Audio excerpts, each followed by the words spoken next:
Salut les devins, c'est Saikyo. Si vous voulez en savoir plus sur les secrets de création, j'allais presque dire de tournage, mais on va dire de création, de développement, de réalisation et de production du film Dragon Ball Super Broly, sur l'implication d'Akira Toriyama en termes d'histoire et de chara-design, et avoir pas mal d'informations croustillantes sur l'envers du décor de ce fameux film, eh bien autant vous dire que cette vidéo-là est faite pour vous. Tout simplement car au Japon, il y a eu des pamphlets qui étaient en vente, en particulier dans les cinémas, par rapport au film Dragon Ball Super Broly. Ces livres-là, ils étaient au nombre de deux, le normal et le collector.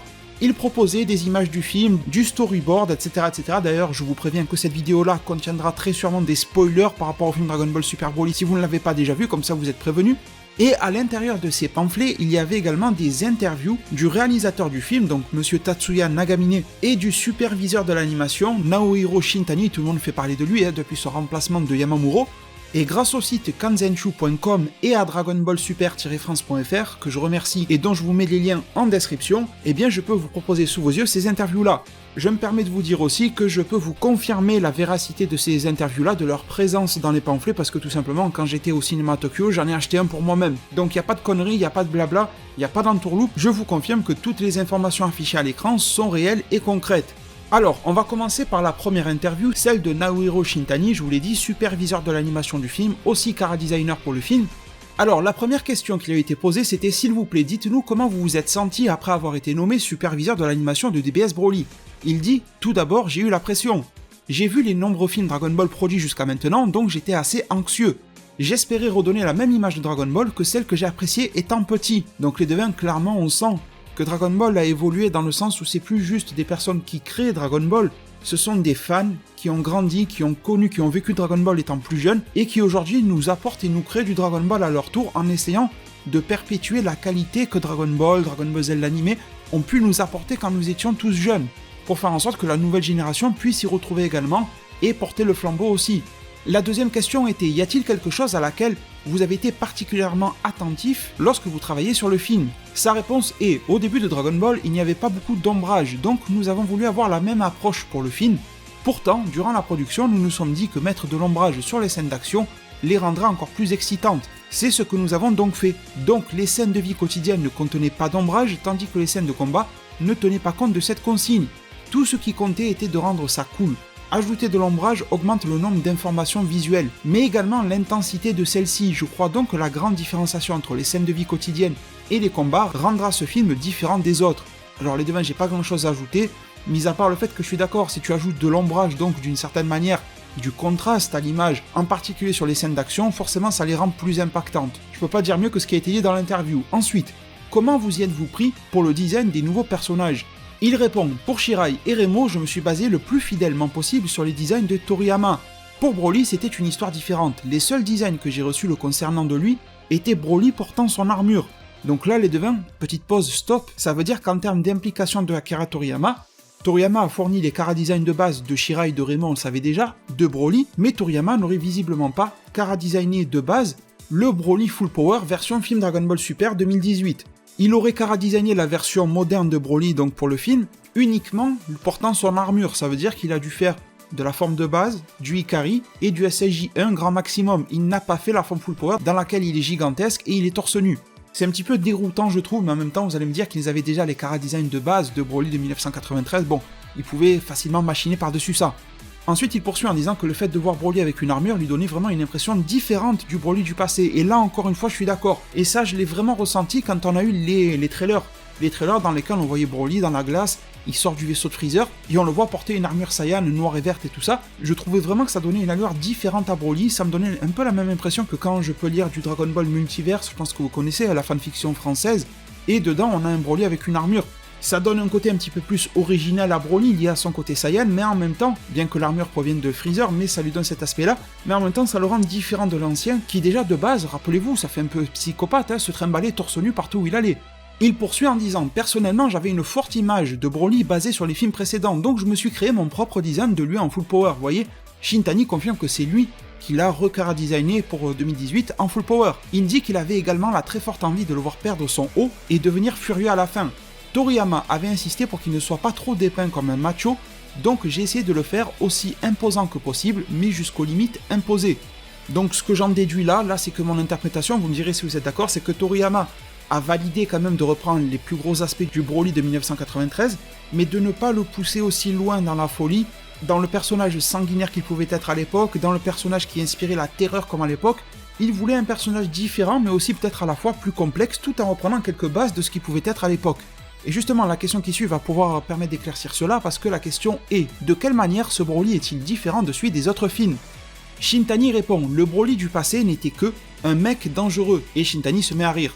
Mais cette fois, il y a des scènes qui montrent son côté humain, comme l'incident avec Ba, et sa relation avec Shirai et Remo. Je me demande si les spectateurs ressentiront de la mélancolie à la fin, quand Shirai utilise les Dragon Ball. Ce Broly est un personnage différent de sa précédente mouture, et j'espère qu'il deviendra aussi populaire. Les devins, je suis juste sans voix par rapport à ça, parce que si vous reprenez mes quelques récentes vidéos sur le film Dragon Ball Super Broly, j'espère que vous les avez vues, eh bien vous allez de suite capter que je suis exactement sur la même longueur d'onde que ce qui peut être dit ici. Donc clairement, pour moi, peut-être que je suis bon client, tout simplement, mais j'ai envie de vous dire tant mieux, le message est passé tel que l'équipe de production voulait le faire passer aux spectateurs. Je sais que certains abonnés m'ont dit non, moi, jusqu'à la fin du film, j'étais contre Broly, je voulais qu'il crève, alors c'est votre droit, il n'y a aucun souci, je respecte, mais je pense que le film DBS Broly n'a pas été créé pour être abordé comme ça, je pense qu'il était justement fait pour nous mettre dans l'empathie, et comme le dit Shintani, ce sentiment de mélancolie, surtout vers la fin du film, dans le dernier tiers, vis-à-vis de Broly. Donc encore une fois, je suis 100% d'accord avec ce que Shintani peut nous dire ici.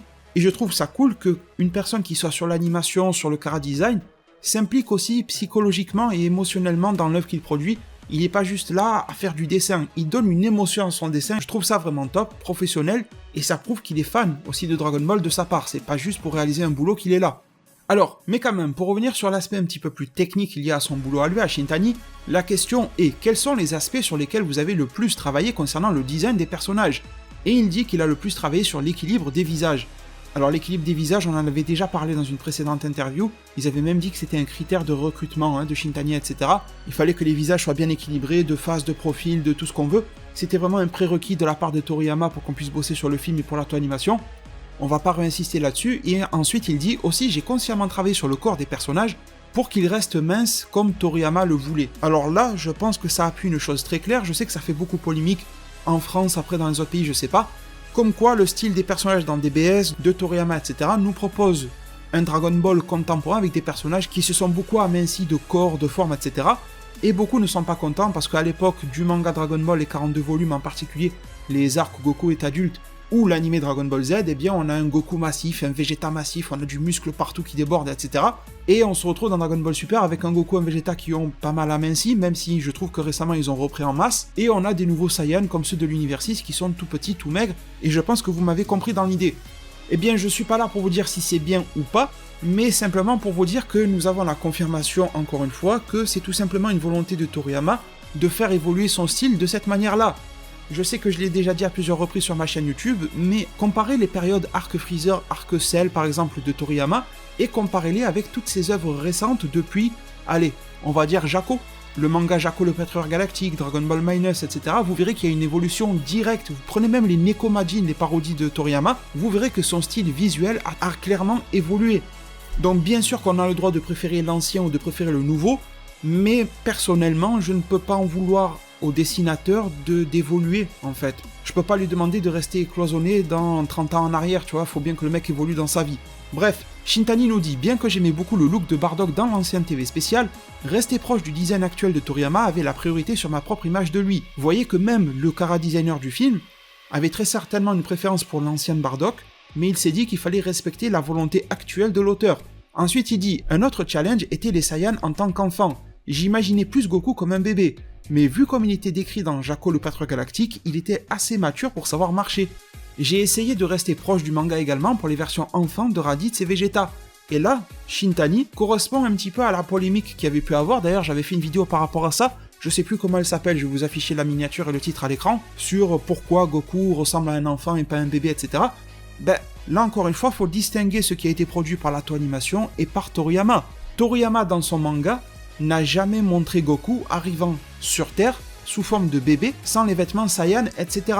Je vais pas tout refaire, si des fois vous n'êtes pas d'accord avec moi, etc. N'hésitez pas à aller checker la vidéo dans laquelle j'en parle et dans laquelle j'explique et je montre tous les détails liés à ça. Vraiment, j'apporte des arguments concrets dans la vidéo. Tandis que dans son manga Dragon Ball Minus, c'est la seule version canon, j'ai envie de dire, en tout cas liée au manga de Toriyama lui-même, eh bien il nous montre que Goku n'est pas réellement bébé, mais il est plus proche de l'âge enfant. En tout cas, il a passé quelques temps dans l'incubateur, il est même en âge de marcher, et porte aussi une armure, il n'est pas tout nu. Donc vous voyez que même du côté de la production, c'est pas juste un délire de fan, un mec comme Shintani avait en tête la version très légendaire et connue qu'a produit la animation du Goku bébé, sauf que dans la tête de l'auteur, ce n'est pas ça. Alors ensuite, la question est, quel type de correction Toriyama Sensei a-t-il réalisé sur vos propres designs? Là, c'est intéressant, je trouve. Il nous dit qu'il a fait des corrections Toriyama directement sur les dessins numériques de Shintani, pas sur papier, donc il a pu les redessiner directement, numériquement, sur ordinateur, directement à partir de là. Je pense que ça a dû simplifier leur boulot. Il dit que Toriyama n'a pas changé grand-chose sur le design de Broly, mais Remo a été lourdement retravaillé par Toriyama, et je ne sais pas les devins si vous ressentez la même chose que moi, mais Remo me fait vachement penser, me rappelle vraiment ce que Toriyama aime faire comme chara-design, et je trouve que ça se ressent là dans l'interview. Enfin bref, Shintani nous dit qu'il croit qu'il a également fait des corrections sur le profil de Shirai. Apparemment Toriyama était vraiment à cran sur tout ce qui est personnage féminin, comme il le dit, comme Bulma aussi, et sur les profils des personnages. Écoutez, allez savoir pourquoi. Peut-être qu'il trouvait que récemment dans Dragon Ball Super, c'était des plans qui étaient souvent ratés, je ne sais pas. Alors ensuite, question assez intéressante, ils disent à Shintani quel était votre personnage préféré dans le film, et il répond que c'était peut-être Paragus, parce que les animateurs ont eu une véritable liberté pour le dessiner. Alors là, sincèrement, les deux, je suis pas d'accord avec eux. Peut-être que, en termes de liberté professionnelle à le dessiner, oui, là, je suis pas dans leur bureau, je sais pas. Mais après, à l'écran, Paragus, il fait son job, et attention, il remplit bien le travail scénaristique dans le film, mais c'est loin d'être mon personnage préféré du film. Shintani nous dit aussi que le réalisateur du film Nagamine, malgré la liberté qui leur était donnée, leur a fait quand même quelques remarques et demandes intéressantes, comme le fait que Paragus est un personnage qui a l'air de se balader en sous-vêtements ne signifie pas qu'il doit être dessiné à l'ancienne, mais doit rester attractif pour que les spectateurs puissent le voir de dos et penser « ça a l'air sympa ». Puis dans la scène dans laquelle Paragus et Broly sont trouvés pour la première fois, le directeur nous a demandé de les faire ressembler à aussi puants que possible, donc c'est-à-dire les mecs ont galéré sur Vampa toute leur vie, il fallait que ça se ressente vraiment. Ça par contre je suis d'accord, si vous vous rappelez du plan, le tout premier plan que l'on a sur Paragus, ce vieux, il est dans la pénombre, il y a un rayon de soleil qui tombe sur lui un petit peu, il est en train de regarder le vaisseau de Remo et de Shirai avec espoir en se demandant mais d'où ça sort depuis les années où j'ai lancé mon signal de détresse. Cette scène est réellement forte à mes yeux et je pense que c'est le plus beau plan que l'on ait de Paragus du film. Et pour poursuivre, Shintani nous dit c'est dur d'exprimer des mauvaises odeurs avec des dessins, mais nous avons essayé de donner notre maximum pour transmettre la sensation que ces sous-vêtements n'étaient pas changés depuis longtemps et il se met à rire. Nous en arrivons proche de la fin de l'interview de Shintani avant de passer à celle de Tatsuya Nagamine. L'avant-dernière question est, dites-nous sur quoi votre attention s'est portée pour l'animation. Il nous dit qu'il y a des moments dans les scènes de combat qui contiennent des lignes de dessin jamais utilisées auparavant. Typiquement, quand les dessins sont créés numériquement, les lignes sont uniformes. Mais nous avons pris ces lignes et nous avons appliqué des effets pour mimer les lignes du passé qui étaient dessinées sur des celluloïdes, paraissant plus brutes. En faisant comme cela, nous avons créé des lignes qui ne sont pas parfaitement semblables, réussissant à les montrer comme si ces lignes avaient été faites au pinceau, comme dans le passé quand les couleurs dépassaient un peu du cadre, en peignant les celluloïdes. L'effet de cette technique est incroyable et je pense que ce sera spectaculaire comme une peinture. Et là aussi, le devin il a raison et je pense que c'est de très bon augure pour l'avenir de Dragon Ball Super si celui-ci s'amenait à revenir en animé ou en film. Et en particulier pour un animé, je pense que si animé Dragon Ball Super le retour il y a, ou Dragon Ball tout court, il aura vachement un style proche du film Dragon Ball Super Broly et également beaucoup plus proche de Dragon Ball Z, l'ancien animé, que Dragon Ball Super ne pouvait l'avoir. Dragon Ball Super, en plus avec le style de Yamamuro récent, parce que Yamamuro quand même est à respecter pour tout ce qu'il a produit sur DBZ, mais Dragon Ball Super était un petit peu trop droit, un petit peu trop propre dans les lignes, mis à part quand c'est mal dessiné, mais sinon c'était vraiment le côté ordinateurisé, du genre une ligne droite est parfaitement droite, il n'y avait pas le côté un petit peu artisanal du dessin comme on peut le retrouver dans Dragon Ball Super Broly. On voit que les lignes droites ont été un petit peu comme crayonnées, et c'est ça qui ressort et qui faisait un petit peu aussi le style de DBZ à l'époque, parce que c'était fait beaucoup plus à la main qu'aujourd'hui. Donc c'est un petit peu paradoxal aussi de voir que en 2018, 2019, etc., on se retrouve à produire numériquement des animés qui doivent ressembler à des animés ayant été produits manuellement comme à l'époque. Dernière question avant de passer au réalisateur. Enfin, parlez-nous des moments forts du film. Il dit qu'il y en a beaucoup, donc je dirais que le moment fort, c'est tout le film, et je pense qu'il a raison. Il dit ensuite qu'il pense que vous voudrez regarder les scènes d'action de la seconde moitié encore et encore, et il a encore raison, le combat, Broly, etc., on a envie de le revoir à fond, et d'ailleurs vos yeux ne seront pas capables de suivre tout cela en un seul visionnage, et là encore, les devins, il a raison, vous savez que j'ai vu le film un très grand nombre de fois, et c'est clair et net que entre la première fois, la deuxième, la troisième, la quatrième, la cinquième, tu ne vois pas exactement les mêmes choses, surtout entre la première et la deuxième fois, Clairement, la deuxième t'apporte beaucoup plus d'éléments et te permet de te faire un avis beaucoup plus réel sur le film que le premier visionnage. Shintani nous dit que même lui pourra encore l'apprécier avec la vision d'un spectateur, et qu'il trouve ça drôle. Il dit que Tatsuya Nagamine, le réalisateur, a inclus des scènes qui étaient des hommages aux films précédents, comme les anciens films Dragon Ball, je pense que vous avez vu, comme la scène où tu as Broly par exemple, qui attrape la tête de Goku, la met dans la glace, ressemble énormément à l'ancien Broly de 93 qui a attrapé la tête de Gohan ado, et le mettait dans un immeuble, ça il raclait l'immeuble avec sa tête, c'est un petit peu pareil. Il nous dit que ça a été mis pour le fanservice et de garder nos yeux ouverts pour cela. Il a également réalisé un travail fantastique en plaçant les musiques. Je vais pas m'étaler là-dessus, mais j'ai réellement kiffé les musiques de ce film-là, et je trouve aussi qu'elles ont été finement placées, pas à l'arrache, et il dit donc je pense que vous serez vraiment immergé pendant le visionnage sur tous les aspects, c'est un film que vous allez vraiment apprécier. Alors pour moi c'est le cas, peut-être que pour vous ça ne l'a pas été, c'est dommage, mais je respecte votre avis, vous avez le droit de pas avoir aimé le film, et encore heureux, mais bon je sais que pour une majorité quand même le film a été relativement satisfaisant. Ensuite les devins, interview du réalisateur du film, on se décale de point de vue, nous ne sommes plus sur la partie technique, création, chara-design, etc., etc. Nous passons sur l'aspect tout aussi technique, mais cette fois-ci plus lié au plan de vue que le film va nous offrir du côté de la réalisation. La première question qui est posée à Nagamine est « Avez-vous reçu des demandes de Toriyama Sensei sur comment il voulait que le film soit réalisé ?» Et de manière assez drôle et un petit peu étrange aussi, eh bien Nagamine nous dit que la seule fois où il a parlé directement à Toriyama, c'était lors de la projection 0 du film. La projection 0, c'est une séance initiale, à huis clos, réservée uniquement aux membres du staff. Donc en fait, durant toute la production du film, il ne lui a pas parlé. Il ne lui a jamais parlé directement. Il a reçu le script original de la part de Toriyama, avec un message de Toriyama, lui dit « Faites-en quelque chose de bien », donc déjà c'est cool, parce que Toriyama, il leur dit « Faites quelque chose de bien avec mon travail », il n'a pas juste écrit un texte et il a reçu le chèque. Il a demandé à ce que ça soit bien, et il dit qu'à l'époque où il était en charge du film Dr. Slump, il a créé une version animée qui ne laissait aucun aspect de son travail original de côté. Et c'était sa mission d'utiliser la même méthode pour ce film, valoriser le travail de Toriyama, en essayant de ne pas changer une ligne ou d'ajouter des choses si c'était possible.